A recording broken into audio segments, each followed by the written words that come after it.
स्वागत है आपका एयर ऑफ एनिमेस चैनल में आरजे रॉकी के संग एक और अनदर वीडियो में। और ये मेरी पहली वीडियो होने वाली है जिसमें आपको टॉप 10 एनिमेस के बारे में बताने वाला हूँ। वीडियो का टाइटल आपने देख ही लिया होगा। इसमें इस लिस्ट को सारे एनिमेस होने वाले हैं, लगभग सभी जैनर्स के, तो इसे मिस तो बिल्कुल मत करिएगा और एंड तक देखिएगा। और एक और स्पेशल बात कि मैं सारे एनिमेस की लिंक पर वीक में एक एक एनिमे आपको देता जाऊँगा। जो भी इस लिस्ट में मैं एनिमे डाल रहा हूँ गूगल फोटोज़ की वो लिंक होगी और आप व्यू भी कर पाएंगे एनिमेस को। तो चलते हैं, स्टार्ट द वीडियो।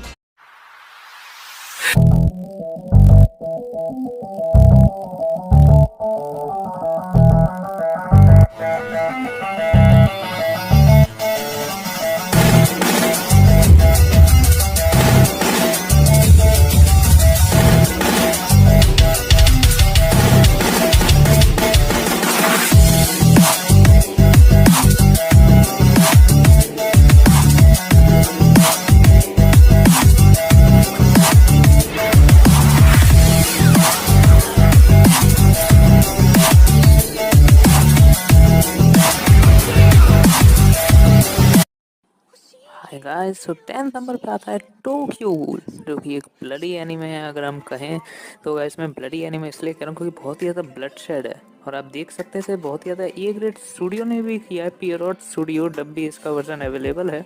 एपिसोड 48 है, मैं आपको लिंक इन डिस्क्रिप्शन पर वीक डाल दिया करूँगा। लेकिन ये बहुत ही ज़्यादा ब्लड शेड एनीमे है। इसमें हमारा मेन कैरेक्टर केन कानाकी ये जो है वो एक गूल बन जाता है। गूल्स वो होते हैं जो कि इंसानों को खाते हैं और वो बनना नहीं चाहता था, लेकिन अब उसके संग जो ये मैं स्पॉइलर है मैं आपको बता नहीं सकता, लेकिन ये इसमें वार्निंग भी है। जिन्हें ज़्यादा ब्लड शेड देखना पसंद नहीं होता वो इसे ना देखें। इसके जेनरे आप देख सकते हैं, अभी आपने देखे होंगे, साइनन भी है, डार्क है।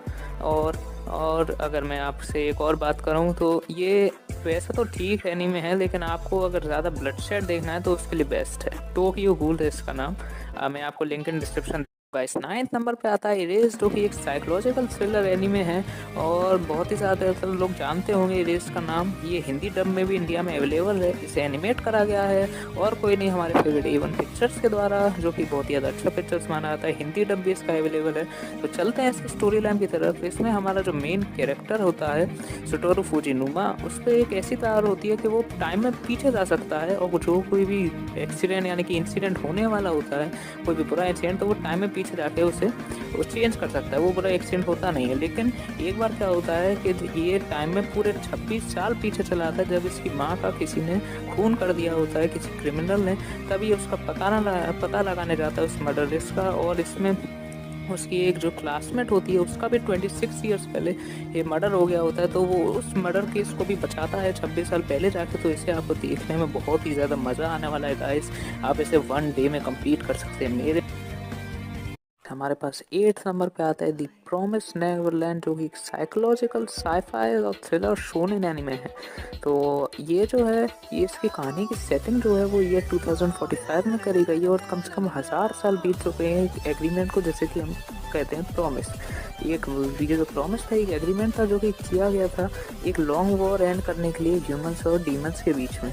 तो मेन स्टोरी लाइन की तरफ हम चलते हैं। जो 3 जो हैं इसमें बच्चे होते हैं जो कि अडेप्टेड करे गए थे एक ऑर्फनेज के द्वारा, और वो बाय द एज ऑफ 12 साल की उम्र में इन्हें ऑर्फनेज के अंदर ले लिया गया होता है। तभी ये लोग क्या कहते हैं, एक दिन उस ऑर्फनेज में देखते हैं कि कुछ बच्चे जो हैं वो सोल्ड करे जाते हैं डीमंस को। डीमंस जो हैं वो उन्हें खा लेते हैं ताकि वो अपनी बॉडी को रीजनरेट कर सकें। जब ये तीनों बच्चे इसकी वसीयत को फाइंड करते हैं तो इस घर से बाहर निकलने का रास्ता ढूंढते हैं। यही इसकी थ्रिलिंग बात है। इस एनीमे को देखना मत भूलिएगा। चलते हैं। 7th नंबर पे आता है डीमन स्लेयर, या फिर हम कहें किमित्सु नो याइबा। ये भी एक मॉडर्न शोनेन बिग 3 का एनीमे है। और बढ़ते हैं हम मेन स्टोरी लाइन की तरफ। तो एक फैमिली होती है जो कि डीमंस के द्वारा अटैक कर दी गई होती है। डीमन वर्ल्ड में सेट स्टोरी है। इस फैमिली के सिर्फ 2 ही लोग सर्वाइव करते हैं, टांजिरो और उसकी सिस्टर नेजुको। लेकिन कुछ सालों के बाद उसकी नेजुको जो सिस्टर होती है उसे भी डीमंस जो है वो पकड़ कर ले जाते हैं। इसलिए अब ये देखना, ये बड़ा स्पॉइलर होगा कि टांजिरो जो है वो अपनी सिस्टर को कैसे बचाता है और अपनी फैमिली को जो डीमंस ने मारी होती है वो उसका बदला कैसे देता है। इसे एनिमेट करा स्टूडियो अनफोर्टेबल के द्वारा, और ये कैसे रिवेंज करता है अपनी फैमिली को, ये देखने लायक होगा। और कैसे डीमन स्लेयर बनता है, तो इसको भी देखना मत भूलिएगा। चलते हैं नेक्स्ट एनिमे की तरफ। गाइस 6 नंबर पे आता है डेथ नोट। डेथ नोट इसका नाम इसलिए फेमस है क्योंकि ये जो है बिगनर्स के लिए सबसे ज़्यादा बेस्ट एनीमे माना जाता है। इसे एनिमेट किया है स्टूडियो मैड हाउस ने। उसकी रेटिंग्स भी 9.5 तक जाती हैं। इसके जेनर्स भी बहुत ही ज़्यादा कमाल के हैं, मिस्ट्री और साइकोलॉजिकल सर। चलिए स्टोरी लाइन की तरफ चलते हैं। तो हमारा इधर मेन प्रोटैगनिस्ट होता है लाइट यागामी, जो कि बहुत ही ज़्यादा दिमागदार स्टूडेंट होता है, नंबर 1 आता है अपनी क्लास में। लेकिन उसे एक दिन अपने कॉलेज में अपने कॉलेज के फील्ड में चलते हुए एक नोटबुक पड़ी मिलती है जिसके ऊपर लिखा होता है डेथ नोट। उसमें लिखा होता है कि अगर वो उस नोटबुक में किसी का भी नाम लिखेगा तो वो मर जाएगा। उसे वो सबसे पहले सोचता है उसके साथ ये कोई प्रैंक खेल रहा है, लेकिन जब वो उसमें नोटबुक में नाम लिखता है तो सच्ची में लोग मर जाते हैं। और धीरे धीरे हमारा ये जो प्रोटैगनिस्ट है वो एक एंटागनिस्ट में बदल जाता है। और इसलिए इसको पकड़ने के लिए बहुत ही बड़ी ऑर्गेनाइजेशन यानी कि एल ये लगती है इसे पकड़ने के लिए। तो बाकी स्पॉयलर्स मैं बताना नहीं चाहूँगा, बस आप इसे देख लीजिएगा। लेकिन तो गाइस 5th नंबर पे आता है और कोई नहीं, हमारा प्यारा वन पंच मैन। वन पंच मैन ज़्यादातर सभी लोगों ने देखा होगा, मैंने बहुत ही ज़्यादा कॉमन एनीमे डाले हैं, लेकिन जिन्होंने नहीं देखा होगा, ये एक स्टोरी है एक डैशिंग हीरो यानी कि साइतामा की। मैं आपको स्टोरी लाइन बता देना चाहता हूँ कि ये जो है ऐसे में क्या होता है कि हमारा जो साइतामा जो मेन प्रोटैगनिस्ट है वो एक ऐसा सुपर हीरो होता है जो कि एक पंच में ही, सिर्फ वन पंच में ही सबको हरा देता है, सारे विलन्स को। एक हीरोइक वर्ल्ड में इसकी भी कहानी सेट है, जैसे कि माय हीरो अकेडमी जो एनीमे चल रहा है उसकी। लेकिन अब इसकी सुपर पावर जो है ये आती कहाँ से कि ये एक ही पंच में सारे दुश्मनों को हरा देता है। तो ये एक थ्रिलर है इसका। और अगर हम देखें तो साइतामा को तो आजकल बहुत ही ज़्यादा फेमस एनीमे हो चुका है ये। लेकिन इसका सीज़न 3 की अभी तक कोई अनाउंसमेंट नहीं हुई है, लेकिन 2 सीज़न जो है वो बहुत ही अच्छा है। इसका सीज़न 2 जो है वो जेसी स्टाफ ने भी एनिमेट कराएगा, आप इसे देखना भूलिएगा। चलते हैं नेक्स्ट एनीमे की तरफ। तो गाइस 4th नंबर पे आता है माय हीरो अकेडेमिया। जी आप जानते होंगे इस एनीमे को भी बहुत ज़्यादातर लोगों ने पसंद भी करा था और देखा भी होगा, लेकिन जिन्होंने नहीं देखा उन्हें मैं बता देना चाहता हूँ। इसे स्टूडियो बोन्स ने एनिमेट करा है। सीज़न 5 इसका पिछले साल आया था, इस साल सीज़न 6 आएगा, यानी कि वॉरा डब भी है इसका। और ये एक शोनेन एनीमे है जो कि मॉडर्न बिग 3 में भी आता है। आप इसके जेनर्स भी देख सकते हैं, शोनेन, स्कूल, सुपरनेचुरल।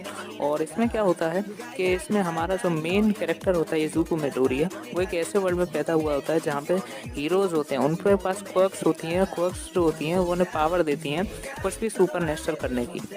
और इस एनीमे को आप एक बार देखेंगे तो अभी भूलेगी भी नहीं, नेवर एवर। और इसमें जो हमारा मेन कैरेक्टर होता है उसी पे एक क्वर्क नहीं होती। तो मैं स्पॉइलर नहीं देना चाहूँगा कि वो कैसे दुनिया का सबसे बेस्ट सुपर हीरो बनता है विदाउट अ क्वर्क, तो इसे आप देख लीजिएगा। चलते हैं अपने नेक्स्ट एनीमे की तरफ। बाकी हेडिंग्स आपने देख ही ली होंगी वीडियो में। गाइस हमारे पास 3rd नंबर पे आता है ब्लैक क्लोवर। अब इस ज़माने में अगर किसी ने ब्लैक क्लोवर का एनीमे का नाम नहीं सुना होगा, वैसे तो सभी ने सुना होगा। आप देख सकते हैं इसे भी स्टूडियो प्यूरोट ने ही एनिमेट करा है।